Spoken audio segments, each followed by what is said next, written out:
ਤੇ ਹਜ਼ੂਰ ਮੀਆਂ ਮੁਹੰਮਦ ਬਖਸ਼ ਸਾਹਿਬ ਕਿਆ ਖੂਬ ਲਿਖਦੇ ਹਨ। ਈਦ ਵਾਲੇ ਦਿਨ ਰੋਂਦਿਆਂ ਛੱਡ ਕੇ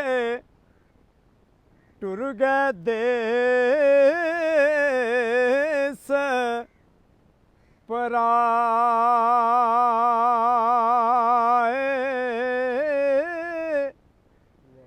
ਈਦਾਂ ਮੁੜ ਮੁੜ ਆਉਣ ਮੁਹੰਮਦ ਪਰ ਉਹ ਨਹੀਂ ਮੁੜ ਕੇ ਆਏ।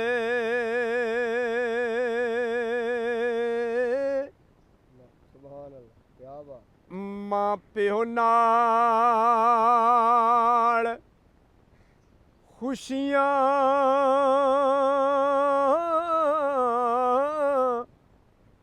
ਤੇ ਇਹਨਾਂ ਦੀਆਂ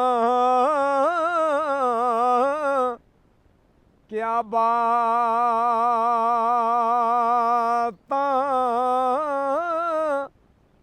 ਮਾਂ ਪਿਓ ਬਾਝ ਲੱਗਦੀਆਂ ਨਹੀਂ ਈਦਾਂ ਤੇ ਸਬਰਾਤਾਂ।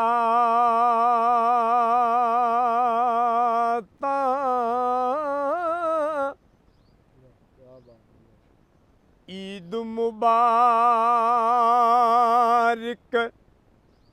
ਕਿਸ ਨੂੰ ਆਖਾਂ ਕਿਵੇਂ ਸੋਹਣੇ ਕੱਪੜੇ ਪਾਵਾਂ।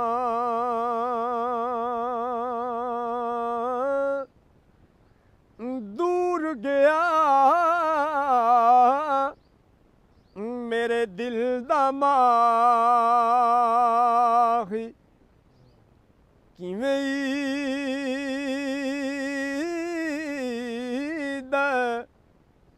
ਮਨਾਵਾਂ।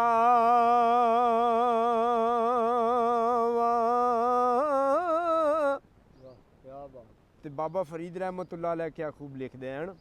ਹਾਂ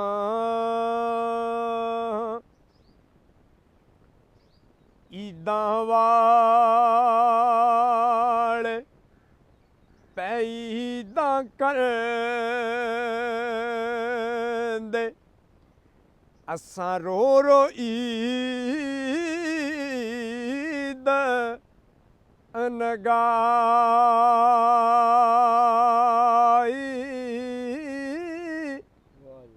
ਗੁਲਾਮ ਫਰੀਦਾ ਉਸ ਈਦ ਤੋਂ ਸਦਕੇ ਜਿਸ ਈਦ ਤੇ ਮਿਲ ਸੀ ਮਾਹੀ।